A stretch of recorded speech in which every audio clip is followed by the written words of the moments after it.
Hello and welcome to episode 307 of the Thinking LSAT podcast. I'm Nathan Fox. That's Ben Olson. Together, we are the founders of the LSAT Demon. We also have another podcast called LSAT Demon Daily, so you guys should check that out.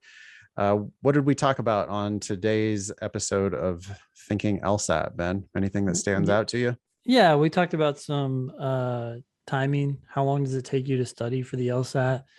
Someone wrote a pearls versus turds question for us on that. We talked about resumes, personal statements, and then we got some tips from Kara about some very helpful tips from Kara, who is she just finished her 1L year and wanted to kind of pay it backward to the Demon community, Thinking LSAT community, with a bunch of various tips about how to look forward to your 1L year. Yeah. Last question we had was a question about how to break out of a score plateau. And Ben and I kind of agree that plateau probably doesn't even exist. It probably is just a small sample artifact. And it also is an example of a student who they've done so much work and they're already into the 170s, and still they have this insatiable desire to do even better. They just only see their flaws. Yeah. Which is that's a very lawyerly, very, very lawyerly characteristic to have, to be, you worked your ass off. You're totally already getting paid for all that work you've done. And still all you can think about is the holes in your game and how to plug those holes.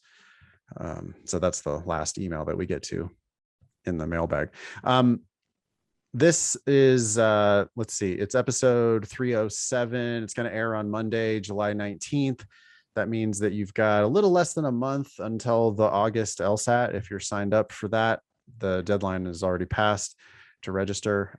The October LSAT registration deadline is about a month from now, August 25th. That is both the registration to the deadline to register and the deadline to request accommodations. This came up in class last night. People didn't realize that when you register for the test, you also do have to request your accommodations by the registration deadline if you want those super powerful LSAT accommodations. All right, before we get into the show, I just want to make sure everybody knows that they're invited to my August 2021 LSAT study group. Meets every Thursday at 4 Pacific, 7 p.m. Eastern on Zoom. It's a weekly commitment to study a little bit every day, and you can show up, talk to me, ask me any question, ask my TAs any question, meet other people who are studying for the LSAT, and it's totally free. All you need is an LSAT Demon account. So I hope to see you there. All right, pearls versus turds time. This is the segment of the show. We've been doing this for years now, where we take a bit of received wisdom from the internet and we decide whether these are good tips or bad tips. So this is from our current Demon student, Naya. She says, "Hi, Ben and Nathan. I found this article on LSAT Prep Time and wanted to get your thoughts. It's from PrincetonReview.com, and it's called How Long Should You Study for the LSAT? And that's a reasonable question that a lot of people ask. And so we're going to decide whether this article is a pearl or a turd." Okay. All right, you got it up on your screen? I do. First thing that I'm noticing is, what the hell's going on with the fonts on this page? They're all over the place. Big, small, tiny. Two different paragraphs have two different the first two consecutive paragraphs have different fonts. It's so strange. And then we've got like bigger headlines and smaller headlines and italicized headlines and bold and all kinds of weird stuff. But let's just assess it. It's got 4 tips. Okay. I don't think we need to read necessarily all of this stuff. Oh, Ben, I only have 3 days to sign up for $300 off using the code Sunshine300. I can promise you that after those 3 days are up, another deal will come around for you. God damn it. These guys. I mean, they are real good at selling. Boy, notice they also are trying to sell you a Discover card student loan What? And they're trying to sell you the GRE. What? Broaden your law school applicant pool when you accept the GRE general test. So that's actually an advertisement from ETS focused on law school admissions folks to start accepting. That's an ad for accept the GRE for your law school. So they think I'm a law school. Do you see that same ad? I see a different ad, but I do see that I see Liberty University is advertising something to enhance your career potential with a graduate degree. Okay. And then I see a Discover Card application. I'm not confident this company is doing so well. If you're gonna try to get selling weird and ads on their blog. Yeah, Totally. Yeah. It makes me happy that we've never spent money, or we did like individually, right? At the very beginning of our businesses, we tried to spend money on like pay-per-click or pay-per-view ads. We both got burned and we're like, fuck this. They're such trash. And look how just cheesy and gross these are. Ugh. Yeah. Discover student loans. Are you kidding me? Hey, Ben, at the bottom of the page, it says LSAT 165 plus score guaranteed asterisk. Asterisk. Okay. And it also says, make sure your LSAT score is competitive enough to get you into a top 25 law school, exclamation point. Should I learn more? Should I click and learn more? What more is there? Oh my God. We guarantee the score necessary for admission into a top 25 law school. 84 hours of instruction by an LSAT expert. Oh, holy shit. Are you fucking kidding me? The asterisk is 158 or higher starting score required to be eligible for the guarantee of a 165 plus score. You know how expensive this is going to be? Wait. You have to start with a 158? Yeah. Is that what they're saying? Oh, so here is their this is unbelievable. Okay, and they do the same thing for the GMAT, for the DAT. What is the DAT? DAT. I've never heard of that one. The CFA. They have like every possible exam, and yeah, so they're guaranteeing you. We compare the score you received on the official test after you completed your program with us for the same test to your baseline starting score on the same test. Why did you say that twice? Which can be either your official LSAT test score that you received before the start of your LSAT test program with us, or the score you received on the first practice test in your LSAT test program with us. Has to be chosen by them, official time limits, blah, blah, blah. Oh, you can use accommodations. But then, yeah, so they're guaranteeing you a 7-point increase. It says, oh, you can also sign up for this if you have under a 158, and they're guaranteeing you a 7-point increase. If you get a 158 or higher, that's when they get it's the same 7-point increase. They're going to guarantee you. Oh, and so if you sign up with a 161, they're only going to guarantee you a 165. I also, God, I want to know how much their class costs. It's got to be something, because they're giving you $300 off if you use this Sunshine 300 code. Choose my option. Oh, most popular is LSAT 165 plus. Yeah, that starts at including the 300 off. It's the rack rate is $19.99, Ben. That's what they're asking? They're asking $999. Yes, $2,000. But you could guarantee yourself a 165 as long as you already have a 158, which is a fucking high diagnostic score.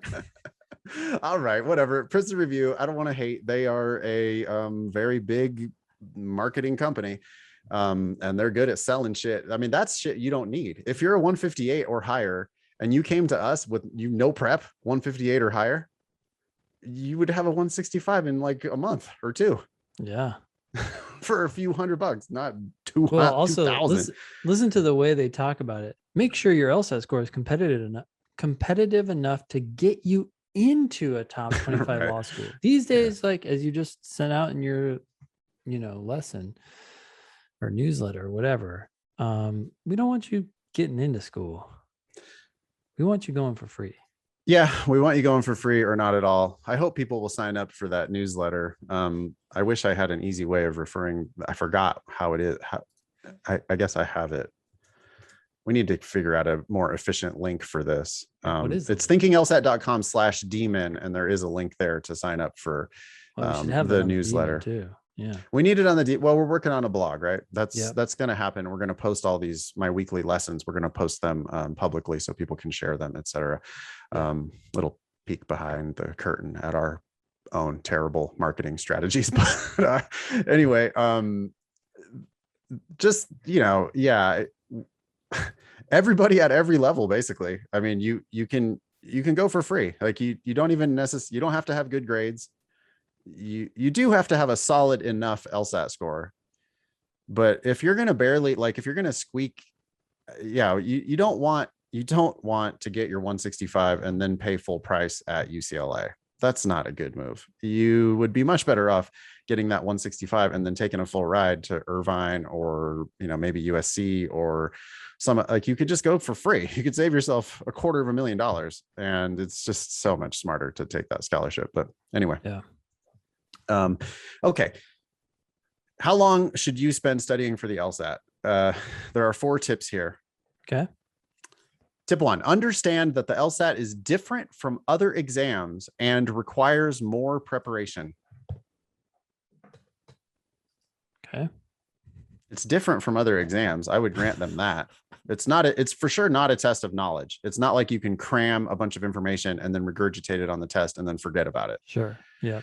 It's like about how you think, right? Yep. So it is a test that requires practice. The sub tips here in italics are the LSAT tests skills, not content. I agree with that. It requires you to retrain your brain. I'm not sure I agree with that. I feel like it's common sense. I feel like there's a lot of smart people who can score 165 on their first practice test. Yeah. And they didn't have any brain training that allowed them to think that way. They just were careful and read the question and picked the right answer. I don't know that it requires you to retrain your brain. It isn't conducive to cramming. Maybe it requires you to be less sloppy, right? Like people who studied econ, be and all careful that stuff and math tend to do well on the test, probably because they've been like taught to not be sloppy with their logic. Yeah. Their point here is, leave yourself at least 3 months and ideally more for LSAT prep. I don't know. I mean, I guess most people probably take 3 months to really reach their highest score. I think it's a good plan. I wouldn't go into it planning to be done in a month. Yeah, it is sometimes possible, though. I mean, it's certainly possible, but yeah, it's not a good plan. We see people knock it out of the park. Like I would say, hey, if you start with a 160, definitely don't sign up for a huge LSAT program, because you might go from 160 to 173 in a month. And you might just spend a few $100s on prep instead of spending thousands of dollars on prep. And I wouldn't. Yeah. Anyway, they're selling a big $2,000 course. So of course they're going to tell you that it's at least 3 months for everybody. Right. Yeah. Yeah. Anyway, they haven't said anything there that's objectively wrong. Most people probably need something like that. Tip 2, I've never thought about this before. Aim for 250 to 300 hours of LSAT preparation. 250 to 300 hours. So that's 100 hours a month if you do 3 months. So that's 20 hours a week. That's kind of a lot. Yeah, so they say it there, approximately 20 hours per week. That's too much. I don't think people need to spend 20 hours a week. Yeah, I would say closer to 10. Half that. Yeah, 1 to 2 solid hours a day. 20 hours a week. That's 3 hours a day, 7 days a week. That's 7 days a week. No breaks. No, that's kind of crazy. I think we can simplify that. I mean, I think we can be more efficient. with the drilling in the demon, maybe. I mean, I don't know. I don't want to make just a commercial for the LSAT demon, but I don't think it takes 20 hours a week. I think you can do it in more like 10. Tip number 3, allocate time for in-depth analysis. Review carefully. Is that what they're trying to say? I don't know. Students who realize their LSAT goals do so because they learn systematically from their own mistakes and devise strategies for avoiding such errors in the future. It goes on and it gives some good points, like for every practice exam you take. Oh, and it says for every 3-hour practice exam you take, which the practice exams aren't 3 hours anymore. And you should plan to take several. Plan to spend around 4 or 5 hours reviewing your responses and identifying patterns in the errors you make. You know what? Now this is a turd for me. Identifying patterns is not what I don't think that's good. No, it's going to invite people to add up the number of flaw questions that they got wrong, realize that they got more flaw questions wrong than anything else, and say, oh, my issue is flaw questions. And it's like, well, by the way, flaw questions appear more frequently on the test. So the fact that you got more wrong is probably just a result of the fact that you had more of those. But then they think that's like, even if it's true, right? Like, even if you find some sort of pattern, what does that mean? Oh, you're not good at flaw questions. Okay. What you need to do is get good at any question you encounter. I want everybody to stop labeling everything. I want them to, which by the way, that's like kind of a mindfulness tip. Stop categorizing and labeling everything. Instead, there's a question that you missed. Why did you miss it? Like, why is the right answer this other one that you didn't pick? And why didn't you pick that? And why is this answer that you did pick wrong? Yeah. And can we sort that out? Like, can we get to a point of real understanding? Because this category is the categorization and the labeling of everything is just like, it's an excuse for not actually figuring it out. It's an excuse for not actually understanding it. Yeah. I don't believe people when they come to me like, well, I really am bad at weekend questions or whatever. I'm like, no, you're not. What you're bad at is reviewing your mistakes. You're just not taking enough time to actually dig in. You have to confront your mistake on a more like serious level. You have to decide that you can understand this shit. And all this like, well, I'm bad at grouping games and I'm bad at weekend games and I'm bad at like, boy, the liberal arts passages on the reading comp or whatever. It's like, huh? No, you're not. You're probably making that assessment on a small sample anyway. And it's not useful. It's not helpful. You're not moving the ball forward at all by categorizing and, doing all this analysis. Yeah. Instead, just review, like just actually dig in on one question at a time. All right. Tip 4, do not take the test until you're ready. If you're not routinely scoring within 3 or 4 points of your goal on practice exams, don't sit for the real thing. Blah, blah, blah. That's pretty solid. Yeah. Yeah, I'm okay with that. Cool. They threw in a lot of extra stuff, but the whole article was how long should you spend studying for the LSAT? I mean, it seems like what they're deciding is at least 3 months and at least 300 hours. I can't give that a pearl because some people get it done a lot sooner than that. Some people also, it takes a lot longer than that. I'm also not sure what the value in that is. If you said to someone who started studying for the LSAT, all right, get ready for 250 to 300 hours. Like it almost sounds like overwhelmingly long. And you can make a lot of what matters most is that today you sit down, you do something and you move the ball forward, and then you start to see your time section scores improve, and great. Now you keep going. Yeah. The problem with people. So yeah, I guess like I kind of want to just make it a turd overall. It's human nature that people call us all the time and they ask us, how long should I plan to prep? But they're kind of not understanding the whole broader game, because you probably need to take the official test multiple times, which that drives how long you're going to prepare. If the question is how long until I'm ready for my first test, then actually it could be a month, right? It's like, I mean, the answer is it depends. Where are you scoring now? How far are you away from your goal?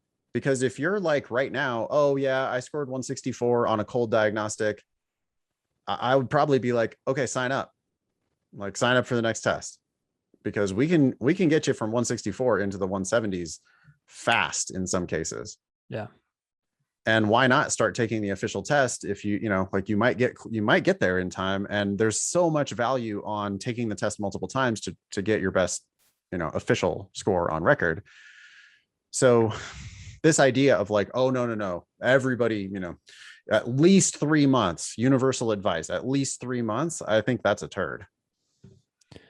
Yeah, I think what people want to do is they're looking at when the tests are scheduled, and they're That's saying, what I'm saying. Yeah. yeah, they're like, oh, it's October. Okay, well, can I make it? Can I do it by then? And it's I don't like, know. there's so many variables too. Not only where do you start, how quickly do you learn, but also what schools would you be happy to go to and still go for free?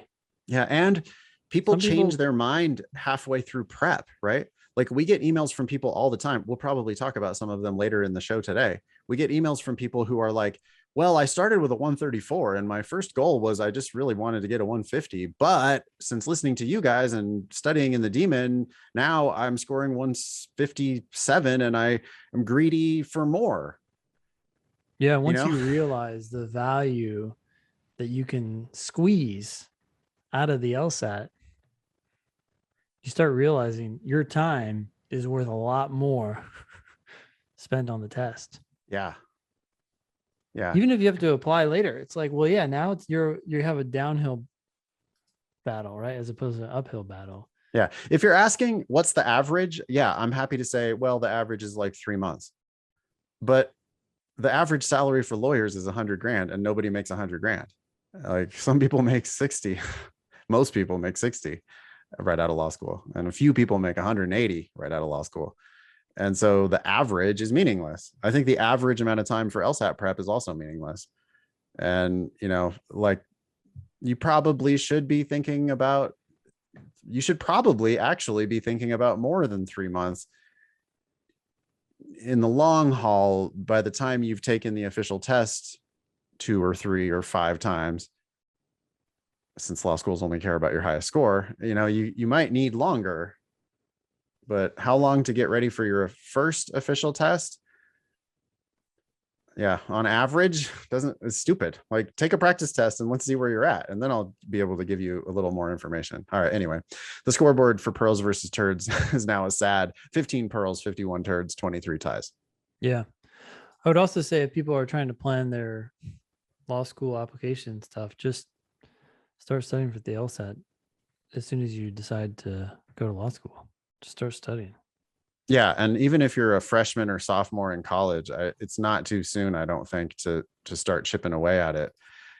It's these guys want you to study 20 hours a week. I would rather that you study like 1 hour a day just for as long as it takes.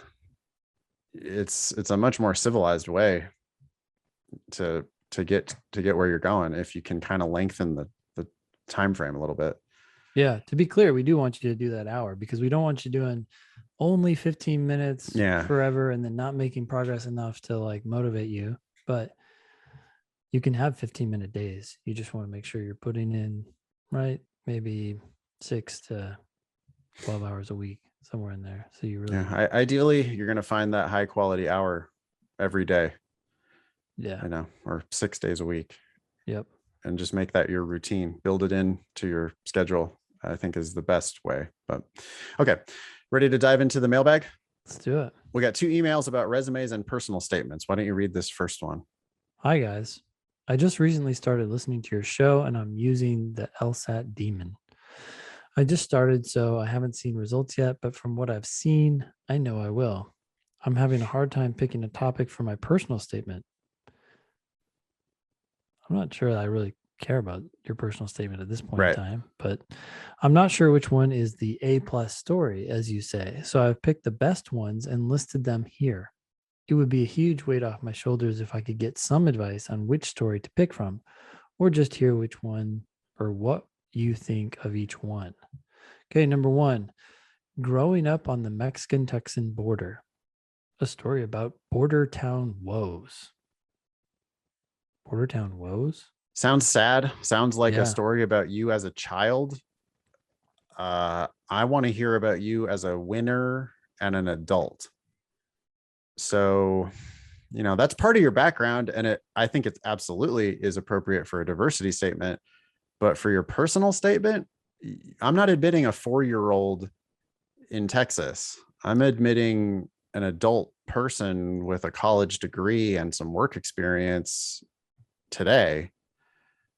So I don't feel like border town woes is the appropriate topic. It's just not putting your best foot forward. It's like No, you I mean, whining about stuff. even if you plan on talking about like challenge overcome, like Nathan like is saying, how old were you? And you chose the word woes. So it sounds like you're going to focus on challenges, not success. Right. If you're going to bring up a challenge, you better show me, here's the hurdle. I want to see you jumping over the hurdle. I don't want to 5% see the challenge, hurdle. 95%. Okay, what I did about it and how I kicked ass. Yeah. Great.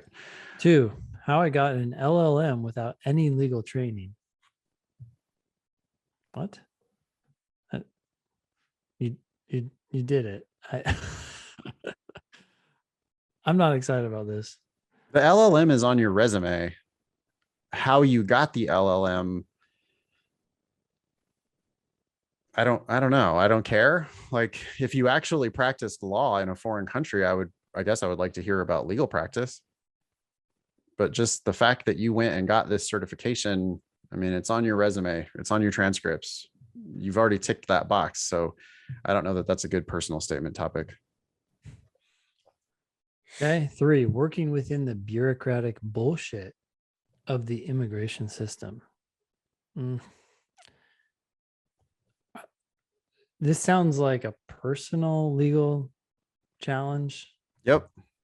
and those don't usually work out so well. Nope. Haven't ever seen one. It I've it learned always the comes off as naive and or yeah, whiny, you know? yeah. It's just like, and I'm not like, I feel for you and your family and whatever you went through, but I don't want to hear you complaining about bureaucracy. What are you going to do about it? What did you do about it? We all know that our government is so fucked up in a million different ways. That is not news to anybody. In fact, your reader knows just as much or more about it than you do, as you do. Now, they haven't gone through it personally, but trust me, they have clinics where they send people to the border to work on these issues. They know all about it. And they've heard everybody crying about it in every shitty personal statement. So, like, your personal experiences in the legal system, it's just never ever good.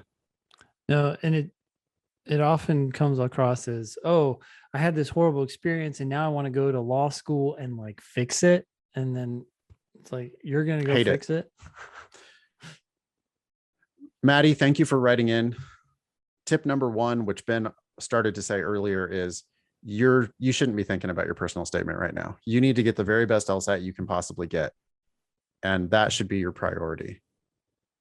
There's just no point. You just started with the demon. You've got potentially 6 months or a year before you need to worry about your personal statement. Like, I don't think you're applying to law school this cycle. If you just started with us, it's July right now. You're not going to law school in 2021. Or Yeah. sorry, you're not applying to law school in 2021. You're applying, if you follow our advice, you're applying to law school in 2022, and you're going to start in 2023, which means you have a whole year before you need to worry about your personal statement. You need to worry about your LSAT. Two, as far as picking an actual topic, I would like to hear a grown-up story from your current job or your job 6 months from now. Look for a victory, look for a place where you solved a problem successfully, or just tell me about your day to day. Tell me about what you do in the office. Yeah. That's totally fine. Like, present yourself though as an adult professional person, not a kid on the border, not somebody with family problems in the immigration system. Don't really care very much about your LLM and your 3 years ago previous legal education. I want to know who you are today. um, and so I would tell a grown-up story from work sometime in the next year. All right. Here's this other one also about resumes, personal statements. Hello, but Nathan and Ben, after only receiving less than desirable admissions offers this past year, I have decided to retake in August and reapply this upcoming cycle. Sounds good so far. Love it when people do that. I am concerned about my employment gap over the past year due to the pandemic. I was laid off in April of last year and have been unemployed ever since. Whoa. A year and 3 months of unemployed? To make a long story short, my old job that I'd hoped to return to no longer exists, and my industry is only now just beginning to recover.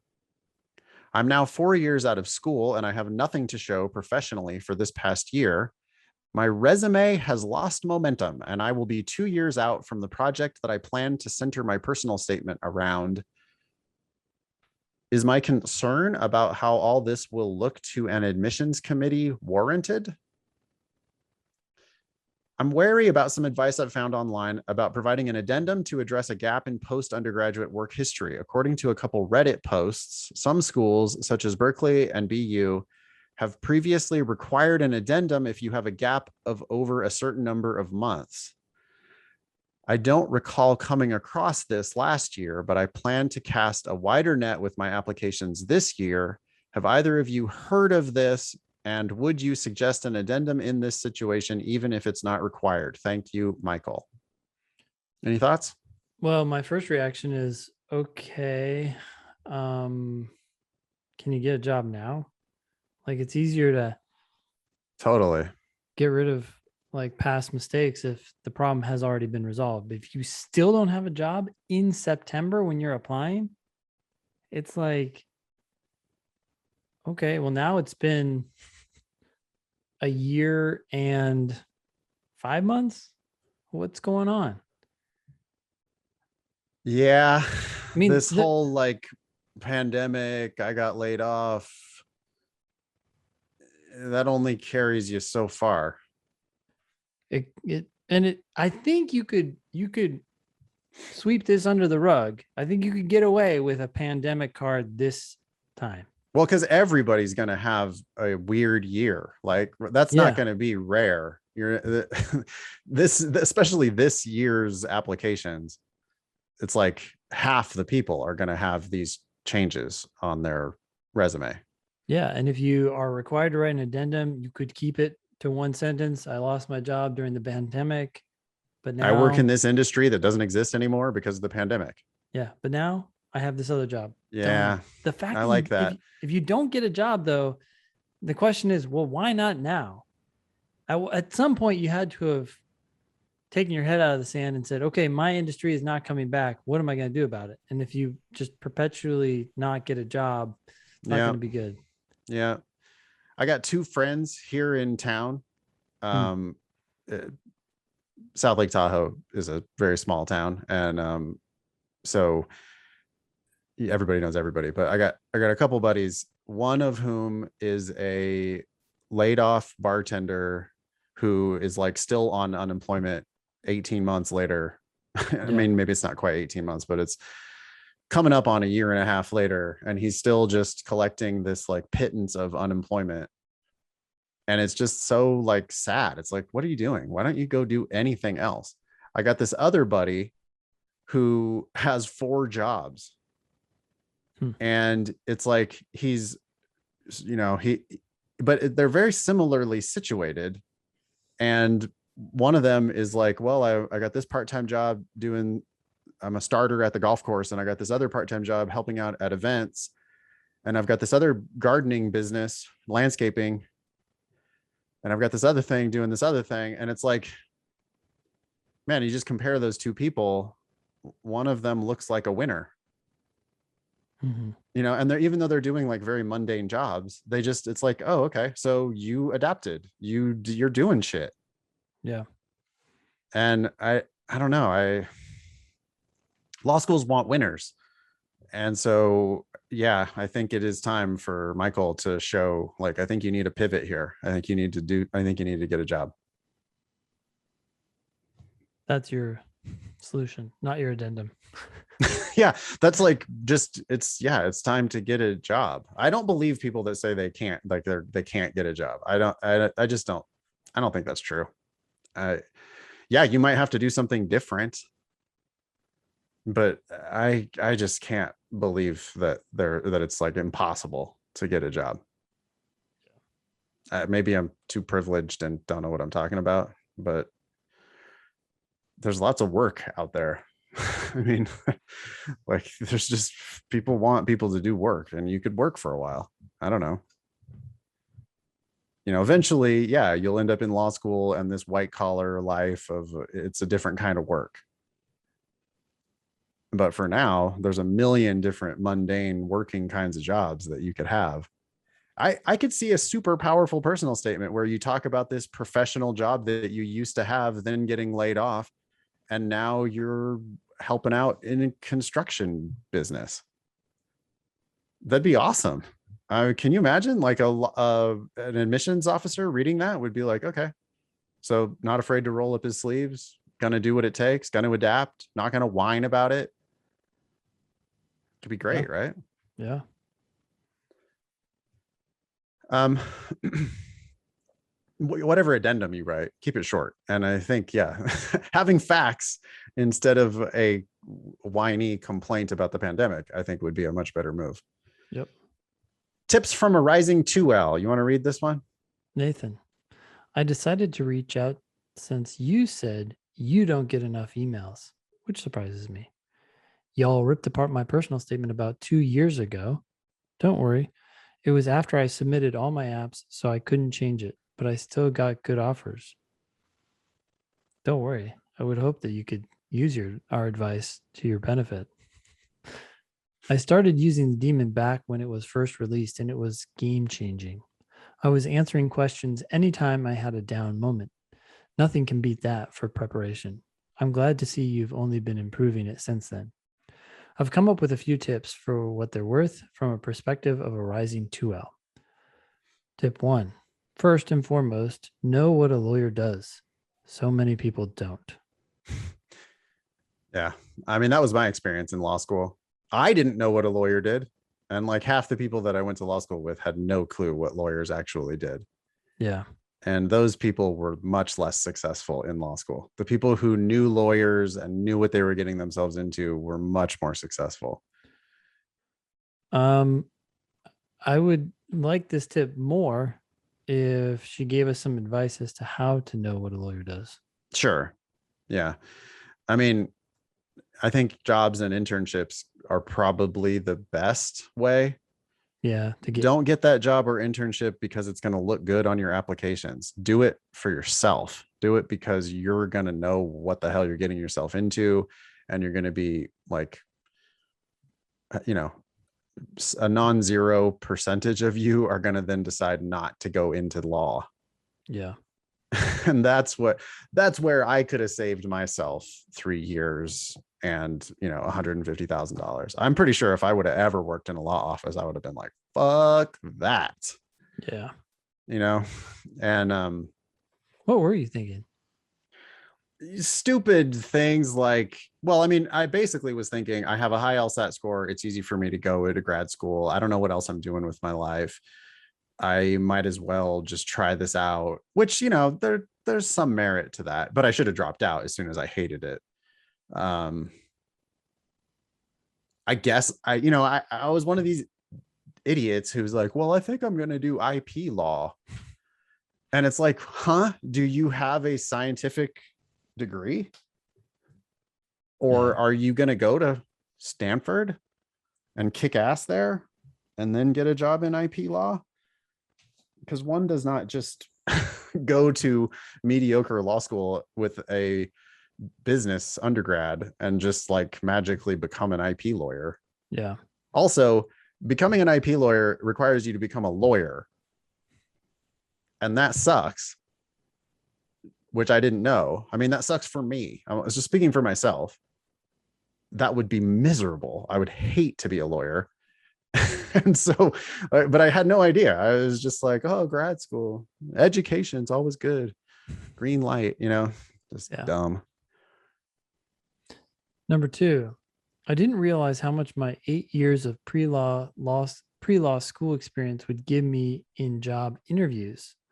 Some kindergarten to JDs can get straight A's and be the top of the class, but they've never seen a boss. They've never sent a boss an email or collaborated with coworkers. It's a step above others I'll never regret having. If you're in college, go to work before anything else. That seems like a super good tip. I mean, I don't. We have had this conversation so many times, right? Like we get emails from freshmen in college who are like, I'm 100% sure that I want to be a lawyer. Yeah. And I have two responses to that. On the one hand, if I take you at your word, then okay, I can help you do that. Yeah. But on the other hand, how could you possibly know that when you're 19? Yeah. And are you sure you don't want to try anything else before you jump onto this endless hamster wheel of law school and legal practice? And Kara is saying, hey, I actually like it made me a better law student and a better lawyer to have had this previous experience before going straight into it.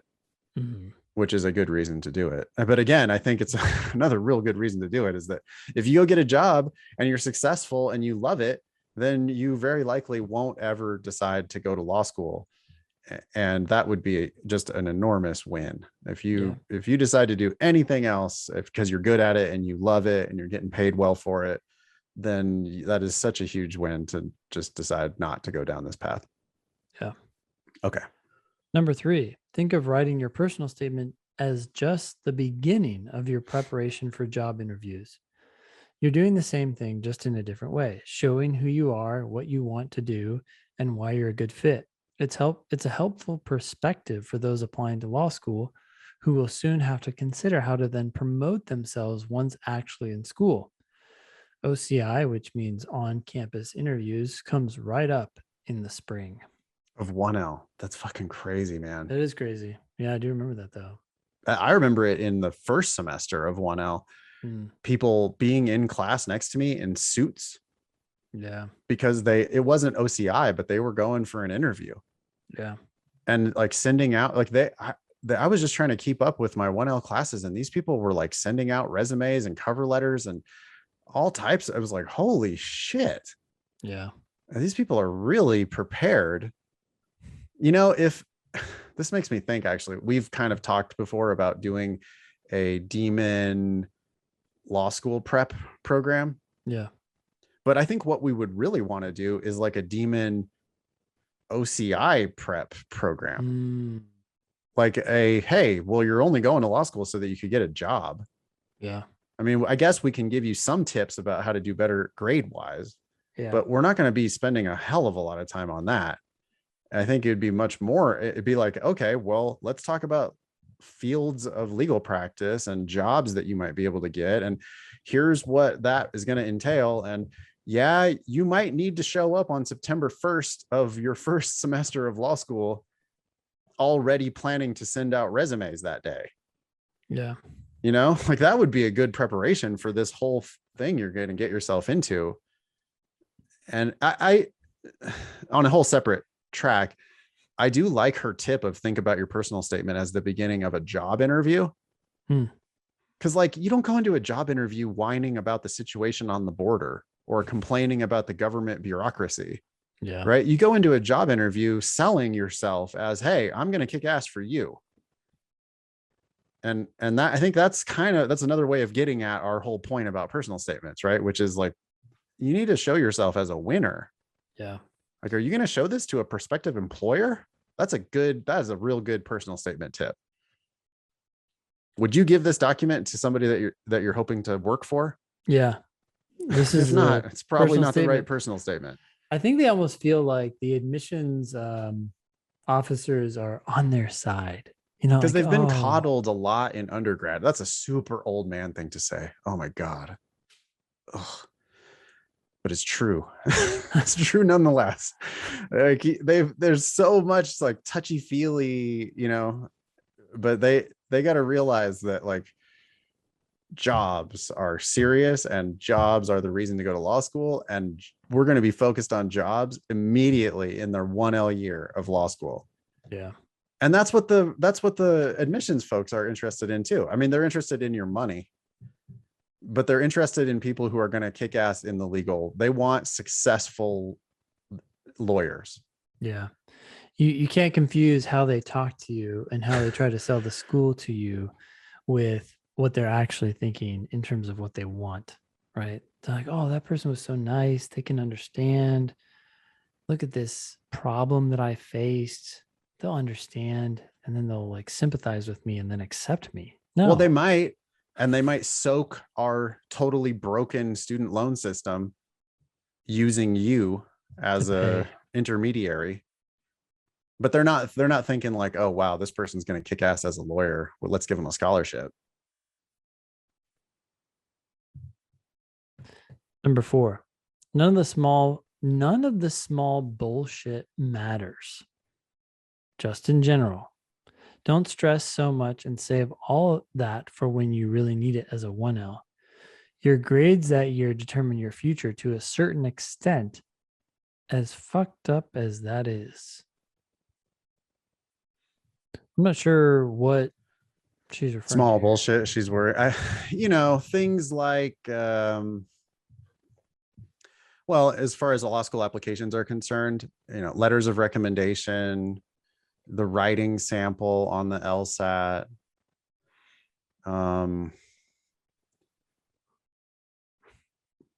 Yeah, like I think what she's saying is focus on focus on your grades as a 1L.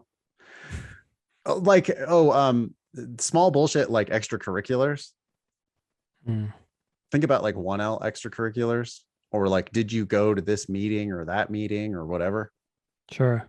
And what Kara is saying is like, no, get straight A's, because that's what's going to get you the OCI interviews. And those at OCI, they're there to hire, Yeah.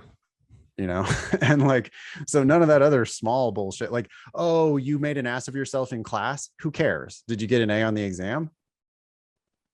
That's all that matters. Yeah. I think that's what she's saying. Number 5, don't act like you know everything in your applications or later in your job interview. Employers know you don't know shit. Yeah, I mean, that's just a general good life tip. Like, there's a lot of power in admitting what you don't know because it makes it much more likely that you will learn it quickly, right? You're like, Mm. oh, I don't know a whole lot about that. Oh, yeah, well, this is what that means. Oh, really? Okay. Well, great. That sounds interesting to me. Now, all of a sudden, you're talking to that person eye to eye and not faking it. Yep. And I would encourage people to do that same thing on their personal statement. You are for sure supposed to be putting your best foot forward, but you need to stick to the facts and not try to oversell it. Because the second you pretend like you know things that you don't know, it's probably like 25% of the personal statements that we see where people pretend like they're already lawyers. And that type of shit is just so transparent. And immediately, like, people won't believe anything else you say. You oversell a tiny little bit and then nobody believes anything else you say. But Nathan, there are legally binding contracts. Exactly. Yeah, that's exactly the time. I negotiate legally binding. No, you don't. I mean, like, I believe you that you negotiate, but you don't throw in the legally binding bit of that, because Even only then, a like, what kind of lawyer. negotiation is going on here? It's probably like, wait, you want to pay 900? You want to pay 1200? Yeah. Well, just tell me the specifics instead of telling me the conclusion, right? Yeah. That's one real good trick for not overselling, is that just you stick to the actual facts. What else we Okay, got? number 6. No one really knows what they're doing till they do it. That's why you and Ben know so many people shouldn't go to law school, because you actually went and know what it's like. Not only that, but Ben practiced law and did legal writing consulting. But yeah, both of us having done it. And, that's, boy, I've done that on a million different things. That's a real good tip for life, is to like try stuff and find out what it's really like. And then you'll determine whether it's a good fit for you. That's why it's such a good idea not to pay for a law school, because you can try it out for free if you take a scholarship. But if you pay, you're like committing to this whole future that you don't really know that much about. Yeah, this makes me think of an article I just read. My dad sent it to me, and I only just read an article about it, so I'm not like really Yeah, don't confident. pretend like you know more than you actually know. Okay, Yeah, go this ahead. is as much as I know. Okay. But and I haven't really even implemented this idea, but here's the idea, and your discussion made me think of it. Okay. Jeff Bezos, I think, said there are often two types of decisions. One is a one-way door decision, and one is a two-way door decision. So you've heard this before? No, but I can certainly see how, if you go to law school and pay full price, that's like sort of a one-way door. Like you're Yeah, you're turning that locking into yourself in. you're locking yourself in. Yeah. And then a two-way door decision is you decide that, but you can turn around and come back out. And he said that most people turn two-door decisions into one-door decisions in their head, and then ruminate over that decision for a long time. Like, oh, what am I going to do? Should I do this? Should I do that? Instead, you could quickly make the two-door decision, because the two-way door decision, because you can always walk back out. You can always walk back out. So move quicker on things that don't require a huge investment of time, money, energy, whatever. It's not that big a deal, because you could always reverse it. Yep. So don't perseverate for a million years on making that decision, but you probably do want to think twice or 10 times about those one-way decisions. Yeah. Which, if you go going into $250,000 of debt is certainly a one-way decision. Yeah. Whereas going for free, you can walk away, especially if you're getting paid to go. Yep. Okay, cool. So act fast, especially with two-way door decisions, so you can learn quickly that, I don't like this. I'm out of here. That's like, take a practice test, see where you're at. Yep. Study for a month, see how much progress you make. Yep. People are like determining their whole 3-year study plan. They're pretending as if it's a one-way door. Yeah. But instead, you should just start and just do a little bit today and a little bit tomorrow, and then we can reassess. Yeah.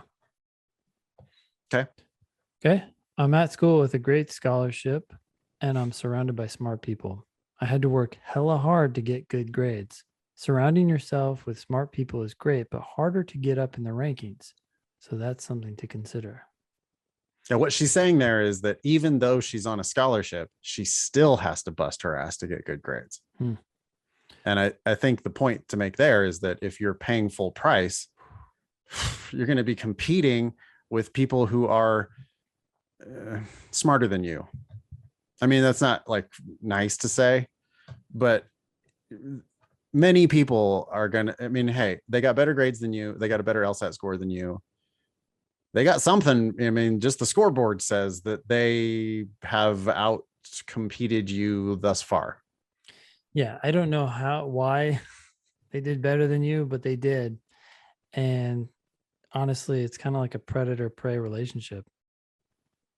You got predators in your law school who are kicking ass, and they are going to take the cake. And then you have those who are paying to be there and are not. Yeah. I mean, I don't know what school Kara's at, or I do know, but Kara is, she's at a law school on a scholarship, and she is still just busting her ass. And yeah, she's getting the good grades. I mean, the people at that same school are paying for Kara's tuition while Kara smokes them in the academic competition. And she's busting her ass to do that. She's not expecting that she's going to get it. She's busting her ass and getting it. Yeah. That's the type of competition that you're going to face at every law school. Yep. Number 8, seek out advice from as many current law students and lawyers as you can. That's what I did naturally because I'm very curious and always want to know all the details of what I'm getting into. After all, that's what being a good lawyer is about. Yeah, there's a lot of value that can come from um, even just short conversations. You're like, wait, what? I had never thought about that. We were visiting you in Tahoe, and just even being there, sometimes it's like, oh, here's an idea. Like you didn't even say anything. It's just like, maybe I'll do this differently for my class setup or whatever, like there's a lot of value that comes from interacting with other people. It's new information. Yeah. Get that Rachel Gezrasay book. What was that called again? The The law playbook. career playbook. Yeah. Law career playbook. Has a bunch of scripts for cold calls and cold emails and stuff. But yeah, you don't have to get that job or internship. Even if you do get that job or internship in law, you could also be just introducing yourself around town. I mean, go do some investigation and meet some folks and learn as much as you possibly can about this before you get yourself into it. Because yeah, your first semester of your 1L year, you're going to be like already deciding what kind of a career you're going to go into. Yeah. Which is wild. So it's better to make many of those decisions before you even start. Number 9, tell Carman Jake that his character and fitness should not have any narrative. Make it a list of facts, one sentence each, and that's it. On date X, I was charged for Y. So a little background here. Carman Jake had character and fitness issue with what again? I forgot. I do not remember. DUI, something like that. That's the I most think common so. one. Yeah.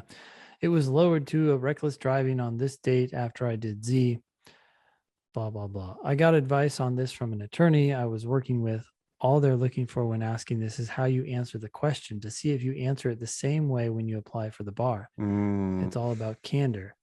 And like Ben said, only give what they actually asked for. Notice how schools ask for different things. Mm. That's a Okay. real good tip about character and fitness and the bar exam. I never thought about it that way. The schools don't give a shit. The schools are going to get your tuition, but they're asking. It's probably like an ABA thing. Like they're required to ask because then when you do your character and fitness for the bar, they're going to ask again, and then they're going to compare those two results. That's an easy way to nab somebody. Real good reason not to lie at all, and also real good reason to just limit your response to nothing more than what they ask for. No editorialization, no narrative, as Kara calls it, and just stick to exactly the facts. This date, this was the charge, lowered to this. After I did the program, that's it.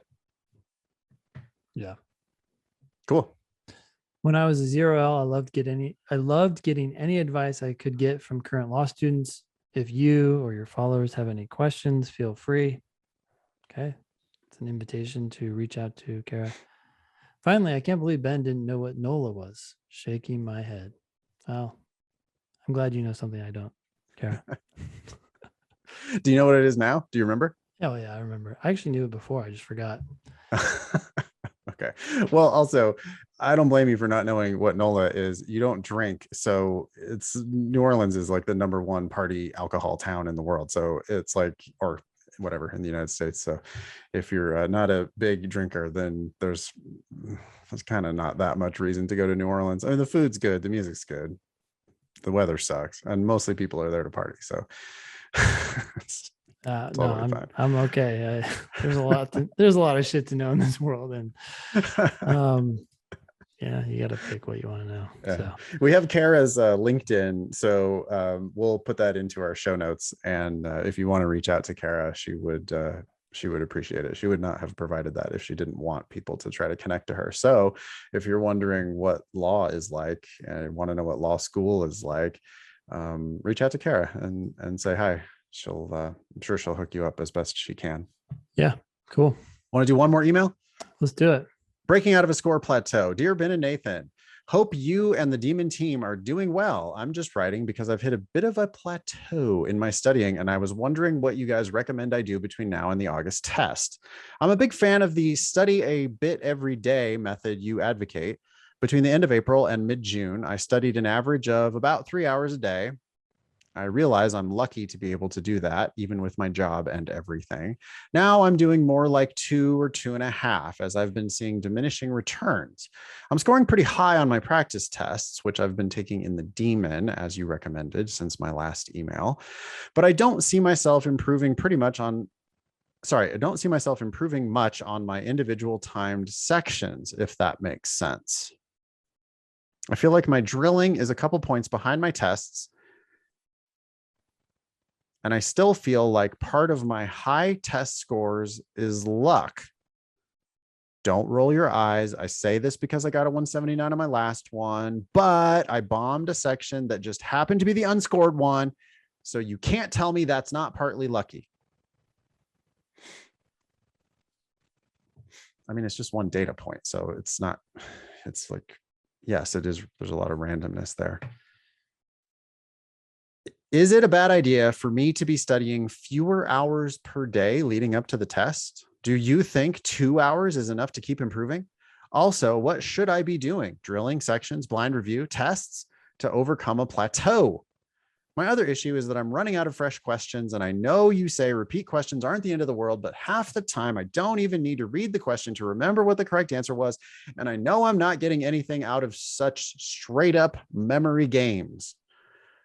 Cheers, K.